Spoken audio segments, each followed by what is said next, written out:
That tells us that more people this year are booking in the off season. Like the end of February, early March, we're getting the bookings.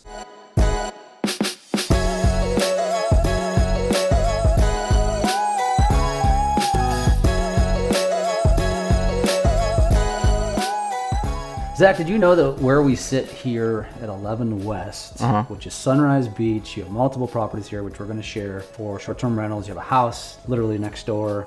But this particular location, as I was looking on the map to see what was close by, have you ever heard of the talks of cutting a channel through like the most narrow land spot that would connect basically about the 9-mile marker, so off the end of HH on the Sunrise Beach side, and you would cut a canal through that would connect over to like basically over where Bear Bottom is. And then would have an easy way for boats to cut through, which would then open up other areas of the lake to everybody up here. Have you ever heard of that? No, that's an interesting idea. Isn't it? I don't think I've ever thought about it. There was a post about it. It's a local guy who's been around here a long time, who flies helicopters, and he talks about it. I know it's not AI, but I don't know how feasible that would be to cut through literal pretty tall hills and cut a canal that would connect basically the 9-mile marker with like the 40-mile marker. Wouldn't that be wild? Would be wild. that would be interestingly wild, and I feel like a massive challenge. I think so, yeah. Yeah. It's like you think about all the tunnels they cut in the mountains. This would be almost the equivalent, but not a tunnel. Interesting. Yeah. So anyway,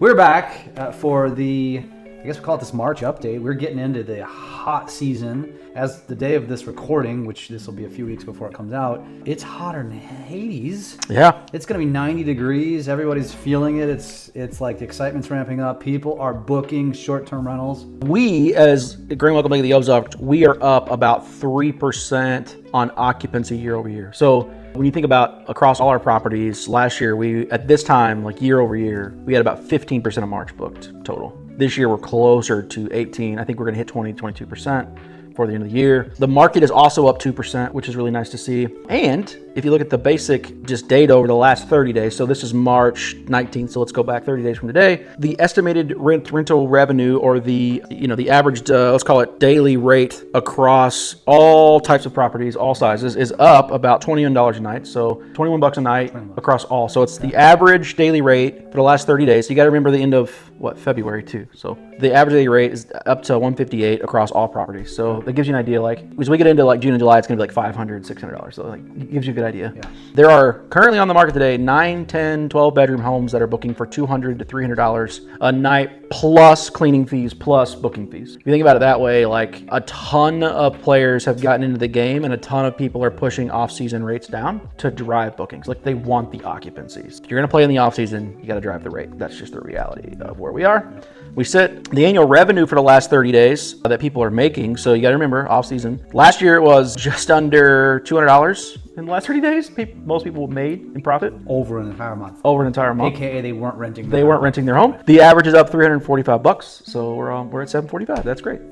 Plus $345. Not $200 to $345. No, we're at $725. Yeah, we're at $725 across the last 30. So that's a lot of March bookings. What does that tell us? That tells us that more people this year are booking in the off season. Like the end of February, early March, we're getting the bookings. We were at like 50% occupancy for St. Pat's Week, which was pretty awesome. We're just under that last year. We were about there this year. And I think we could have went more. We just didn't lower some of our bigger homes for that weekend. You know, us and the homeowners, we always talk about, do we want it? Do we not want it? How bad do we want it? You know, we wanted some of it, but not all of it. Here's what else is fun. I like looking at the data. So what I like to look at now is there's this like availability and pricing by category, and the categories go from 1 bedroom to 17 bedroom. And there's, if it makes you feel any better, there's one 17 bedroom currently on Airbnb. So at the lake? At the lake. Really? 2 12 bedrooms, 3 10 bedrooms, and there's 6 9 bedrooms. So it goes from 12 to 17. Nothing in between. There's a 10, a 12, a 17, and a 9. So there's 2 12s, 3 10s, 6 9s. This sounds like a lot to clean. Yeah, it's just Airbnb.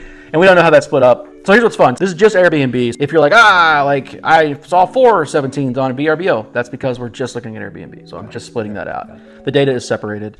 Why would somebody let's just throw that out there. Yeah. As an owner of a property, why would you only be on Airbnb and not be on VRBO? Just the complexity of connecting 2 platforms at once. If you don't have the systems in place to connect to VRBO and Airbnb, then you get a booking, you have to like physically go to the other platform and like block the calendar. So what you're saying is if somebody is actually in that scenario, they're probably self-managing. Yeah, most of the time. If your property management company Only has you on one, you need to fire that management. Well, because you can do it. If you're paying them 20% to have you on Airbnb, like the marketing lacks. I mean, you'd be better off going to Evolve and doing it that way. VRBO, by the way, as the market unfolds, about 60% of the bookings come through VRBO and about 35 to 40 probably. I mean, they're somewhere in there come through Airbnb. Is that because VRBO has just done a better job of marketing? I think VRBO is an older crowd's game. And I also would tell you that VRBO, if strategically I was like, man, I'm going to put this new property and I want to make a lot of money, I'd go to Airbnb, because the data flips for first year properties. About 80% of the bookings come through Airbnb, because I think Airbnb does a better job of promoting new properties. VRBO is waiting for you to get all these reviews and then they start pushing you. So you kind of got to play that out. That's why both platforms have their niche where they're at.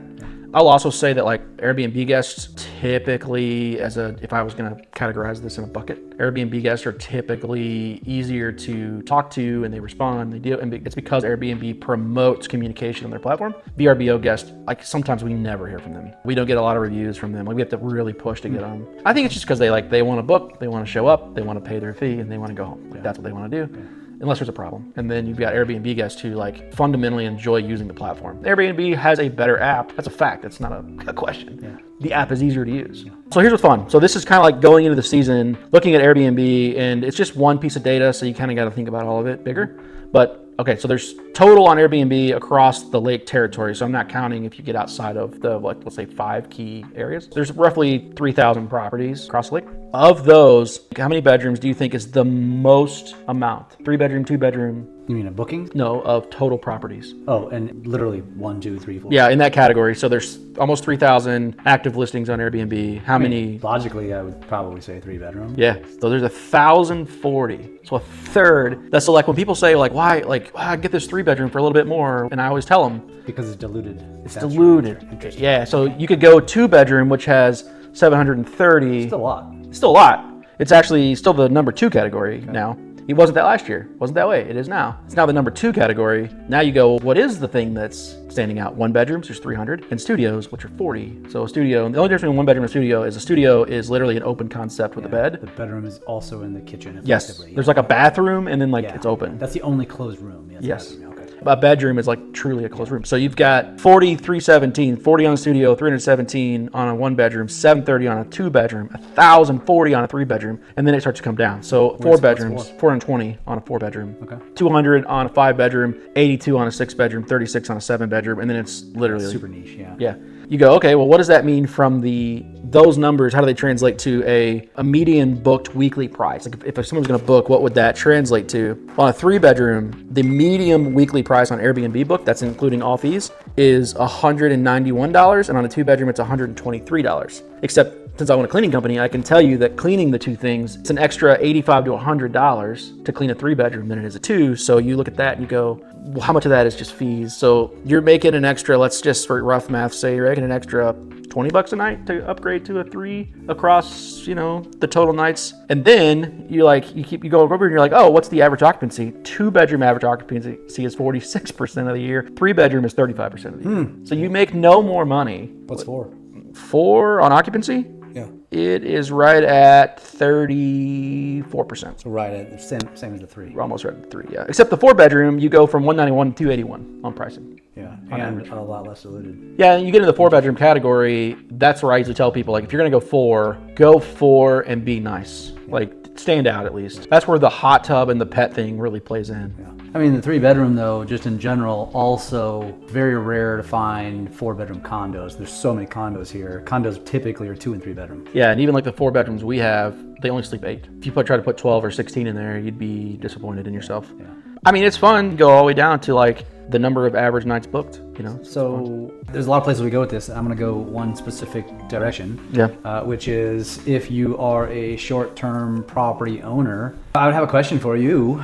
This is for you watching this is, A, did you know all this data? Did you know this data existed? Do you even take this data into account? 2, did your property management company go over this data with you? Do they go over this data with you? How important is this as a short-term property owner? As an owner, I think it's important to understand. It's also noise. We talk about it in terms of what it is. It could be noise in your space. When people call me and they're like, it happened today, a guy called me and said, hey, I'm looking at buying a property. I'm probably going to self-manage it, Zach, just to be honest with you, but can you help me understand the data? And I'm like, yeah. So he had seen one of our videos. He's like, I was like, sure, I'll walk you through it. So it's a 10-minute conversation for me. It's easy. So I sit down with him and we start going through the data. He goes, man, I just feel like I could go any direction. I'm like, yeah, well, that's the thing about data is like, I can manipulate it to say what you want it to say, but the reality is what he wanted to know. Articulate it, I think would be the better way to say it. You can't change what the data is, but you can articulate it and sell anything. That's fair. I mean, it always is going to come down to what is the goal of the human being on the other side of the line for me. And his goal was, I am going to retire. I'm going to have a sum of money that comes to me when I retire. And I want to put it in real estate because I don't trust the market as much as I trust the real estate. And I'm like, that's great. Where should I go? And that's the question of, if I had $10 million, what would you do with it, Zach? And I'm like, okay, I could go either way. Did he tell you how much money was? No. He said, I'm going to be able to buy one big one or several little ones. What do you think? What's your answer? Great question. As I walked through it with him, my first question is, well, what's your risk level look like? Okay, you buy a 10-bedroom house, let's say, 10-bedroom house, and you want to make it stand out, which he said, I want to make it stand out. Cool. That means you have to upgrade things, make sure the wiring's good, make sure nothing's going to be like, think about this condo we're like today. Like, this is what I would say is like a very nice, appealing condo. But if you buy a 10-bedroom house and you want to sleep 30 people, it's going to cost you, 10x what a 2-bedroom house is going to cost to do all those things. You want to buy a hot tub with 30 people? Well, you can't buy one hot tub for 30 people. You're going to need a couple, to make it really stand out. He's like, all right, you're going to allow pets? Well, you can't just allow one pet. You got to allow 4 or 5. You think about the expansion of that. He's like, oh, yeah, I see that. I go, so what's your risk level tolerance? Are you good with all that? Like, does that make you nervous? He's like, yeah, it does make me nervous. I'm like, okay, versus if you had 3 houses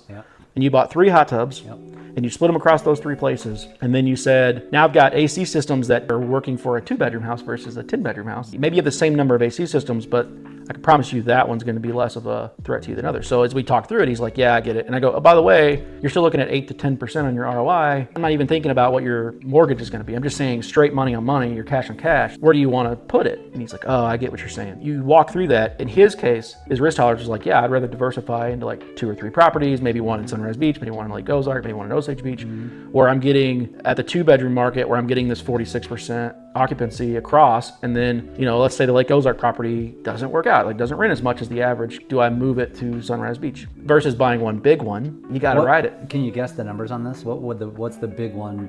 What's the big one cost in your mind? And I know you're not a real estate agent. Zach's not a real estate agent. I'm not. Yeah. But what would the big one cost? And then is it like we're talking $2 million or 3 600s? Right. Is that what you're talking? That's what I'm talking about. I'm like, okay, $1 million doesn't get you as much as you think. Yeah, I mean, you can buy, obviously, I just bought one for 300. That's what I'm saying. Yeah, and you can with condos. In fact, I'm about ready to promote one. It's probably going to be long gone by the time the video airs, at Clearwater for under $300,000. Fantastic. That's unheard of. Yeah. It needs to be updated, but it's a 3-bedroom. It's great. And so my point is they do, it still exists. They exist. I think it's like, if you're going to go buy a big, when I talk about a 9 or 10-bedroom house for $1 million, no, you're going to have to like redo that whole thing. Yeah. So you're going to spend, let's say $2 million. I don't know, rough number. Somebody correct me. $2 million. So to make 10% straight money on money, you have to make $200,000 in top line rentals. So let's say it's going to be minus 60. So you're going to take home $130,000 net on that 200 top line, right? Okay, that's 200. Or do I go 3 2-bedrooms or 4 2-bedrooms for that? I don't know.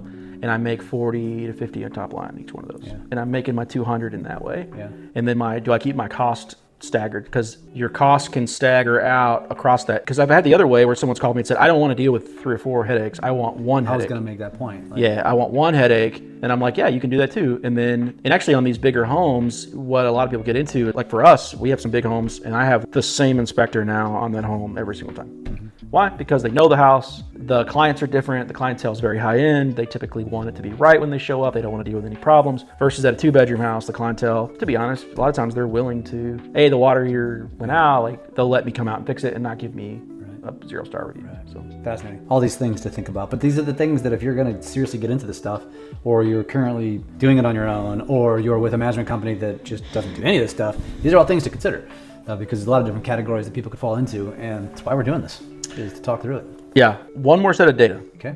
That I do want to go through before we go to the next thing. Okay, so this is fun. I want to say this up front. It could literally be noise to your space. Yeah. Airbnb has a category called desired amenities. And these are things that people ask for. Yeah. or want. Think pool, hot tub. Yes, and the way they do that, the way they measure it is by what are people searching for on the boxes when they're searching for a place. Okay, this changes every month for me. It's always different. Okay. This is for the last 30 days. What do you think the most requested thing searched for was? A pool. An iron. What? An iron. Jeez. That was 7% of all people looking for Lake of the Ozarks Airbnbs were looking for an iron. I have to admit, I am one of those people that searches for that. Iron. Number 2, what do you think number 2 is? Well, shit, now that you said that. Yeah, it's all little shit, so I'll just put that. Man, a crock pot. Good question. No, it was the essentials, which is like, do you have soap, shampoo, conditioner? Okay. Yeah. And then number 3 was extra pillows and blankets, which is why like all our homeowners, we tell them put extra pillows, put extra blankets in the closets, put, we've been through that with you, like put them in there. That was number 3. Number 4 is self check-in. They don't want to be bothered. They just want to show up, check in. Like it. Number 5 is cooking basics. Basics. So the crock pot wouldn't qualify as a basic. I don't think so. I think that's just pans and pots and stuff. Yeah. I'm actually surprised that a home, an Airbnb or a VRBO, a short-term rental wouldn't carry that stuff. Yeah, I think for the most part people do. This isn't a hotel. But like I talk to people who go to Airbnbs a lot, and they're like, "I've showed up and there's not been any sheets on the bed." Like we showed up, like there are Airbnbs that say we don't supply sheets. You supply your own sheets. You bring them. And it's like okay because they don't want to because it keeps the cleaning costs low. That's so maddening. It's who's gonna book the damn place? I mean they do it all the time. Actually, bed linens is like number 6 thing searched for here. My goodness gracious. But hot tubs, which is the thing I think everyone thinks people are searching for, which it is. It's a popular thing, but only in the last 30 days, only 4.5% of people have searched for a hot tub at Lake of the Ozarks. Yeah. I could see that here, but like when I was in the Smoky Mountains, that was something I wanted. Yeah. I want a house with a view with a hot tub, and Yeah. Well, 4% of people searched if the place had hot water. Somebody had a bad experience. Wow. It's just fun, man. Like the number of people right now that are looking in the summer, by the way, the number 1 thing being searched for is weekly and monthly discounts on summer rates. So can I book a week and save? 45% of people are looking for weekly discounts in the summer, which is what we consider 7 days or more, 6 or 7 days or more. And 40% of people are looking for monthly discounts in the summer. Interesting. That's why, Jeff, on all our homes, except for maybe a few that don't allow it, if you book 7 nights or more, you're going to get a discount because it's super good for us. It's super good for What's them. the discount that you recommend? We do 10%. So it's 7 days or nights, 7 nights or more, any platform, 10%. That 10% equates to, if you think about it, it equates to about a night stay. It would be the same as if I called you and said, Jeff, someone wants to book Friday through Thursday and they want a free night. Would you be okay with it? And you'd be like, yeah, like I'm going to get that. I'm going to get all those nights. Yep. Give them a free night. That'd be good. So you basically get 1 free night. And then our monthly discount's the same, it's 10%. So it's good stuff, man. I feel like this is, it reminds me that this is kind of a never ending series because this conversation, we can keep talking about the different data points all the time, which I think is fascinating. And I think it's important for not only owners of properties to know, me being one of them, but for vacationers, like just to learn the tricks of the trade. I like explaining it because a lot of times when we're onboarding, like right now, we're onboarding like crazy. And Katie is going to kill me if I keep adding properties, but we're going to keep adding properties. She's not watching. Literally one of the things that we do is we have this list. You've seen it. Like we went through that. Like there's this list up and people are like, I'm like, well, that list actually started from the 7 years we've been doing this. It was like every time somebody complained, we put it on a list because that's what we were adding in our stuff. Yeah. And then we made that list. Now what I do is every month I go on to here and I'm looking at that desired amenities thing. And I'm like, I didn't realize like an iron is a good one. Yeah. Nobody has an iron. Like almost never do we have an iron. And I'm like, we should add an iron. Yeah. And they're like, why would we do that? Or a crock pot. Like, I don't want to add a crock pot. Or like, specifically a Keurig or specifically a coffee pot. Like, that's where that comes from. So I want people to realize, like, there's a science on this. It's not always easy to sit down like this and have a conversation about it. It's good. It's good stuff. And I hope it opens some eyes because I think it's incredibly important. Now, before we get into just kind of a quick walkthrough of the places you have here, how does somebody get in touch with you if they want to have that data conversation or they want to talk to you about the management or they need recommendations on where to rent? Yeah, so lakeozarkmanagement.com. Go there. That's for the property owners. Property owners. Yep, go there. You can book a call with me. 15-minute call. You can call the number on the screen and that will get directly in touch with me. Or you can fill out a form, what you're looking at, what you're thinking about, and I will send you some information about what we do. But any of those 3 options are good. We want to talk to you. We want to help you find your Airbnb journey. We do want to help the community become a little more professional in the space. And that's what we're here to do. What about if I want to rent a property? grandwelcome.com. And then you'll just search for Missouri and Lake of the Ozarks, and there'll be currently 66 live properties. Soon to be 75-ish on the website. Awesome. Now, we are sitting at 11 West, as I mentioned, which is the 11-mile marker of the main channel. We're on the Sunrise Beach side, so you're like at a really great spot. Yeah. You've got how many condos in here? 4 condos, and then we're picking up a big house. Yep. Which is right out my window here. Yep. What are the size of the condos that you have? All We have here? 1 3-bedroom, which is the most desired condo. Is this the one we're in? Where it's one we're in. Okay. Yep. And then we have 3 2-bedrooms. They're all remodeled. 2 of them completely remodeled. 1 of them we'll call pseudo remodel, which is essentially all the necessities, the flooring and the basic stuff. But they're all very nice. I'm gonna tell you about 11 West. What I love about it is the HOA is chill. We do manage all the ones that are, except for maybe 1, we manage all the condos here. The HOA is a phenomenal HOA to work with. The homeowners are phenomenal people to work with. We are able to make sure that guests can have a really good experience. Of course, just like every other condo complex, there's no grills and stuff on the decks, but there's a ton of community grills out here that they let you use. We have docks, we have a swimming platform, we've got fishing docks, like all the things you want are here. I think 11 West is a hidden gem. And so this specific condo we're sitting in now is the only 3-bedroom, but this is a big 3-bedroom because I had a 3-bedroom. This is bigger than my 3-bedroom. So this building burned down, man, I'm gonna get this wrong. It was like 4th of July weekend, like maybe 4 or 5 years ago. It like burned to the ground. Oh shit. Yeah, so this building, all these condos were built in the 80s except for this building. It burned to the ground. They rebuilt them. And so every condo in this building is new. And then when they rebuilt the 3 beds, they made them a little bigger. And they're What's the only square footage in here, do you know? Oh man, it's like ours is right at 1,000, so it's going to be probably 1,300 square I was feet. gonna say the standard 3-bed condo is typically about 1,100. Yeah, it's a little bigger. I know like the 2-bedroom that we have in our build, it is 1,000 square feet. The cool thing about all these condos, like I said, is like they're just really nice. This is a quiet community, so I would tell you if you have a family that you want to come down and you want to book several places together, this is perfect. We've done that a couple times. People have called me for family reunions or whatever. We also have a house at Lone Oak, which is just right there. We have a core set of properties here that we can house a lot of people in without everyone having to be in the same house in the same place. So awesome. So once again, if you're looking for places to rent, it's grandwelcome.com. Choose Missouri, then choose Lake of the Ozarks, because if you choose Branson, you're going to the wrong destination. Yeah, it's and wrong the place. worst destination. Sorry, I had to throw my dig in. I like that. And if you want to sign up or talk to you about property management, give them that one more time. LakeOzarkManagement.com. Well, Zach, as we sit here in I think the lakes, again, at the time of this recording, is going to be awake this weekend. I think we are just about ready to just sprint off the starting blocks into summer. Yeah, I went from 19 degrees 2 days ago to, what is it? So It's currently so bipolar. It's supposed to be 82 76 today. right now. It's going to be higher. It's So. just absolutely nuts. All right, well, every time you see us every month, I'll probably be in a little less clothing. Are we going back to the hot tub video or what are we doing? Well, no, because it's going to be hot outside. Oh, okay. So I'm just going to be wearing shorts and flip-flops probably. So. See you next month. See you, buddy.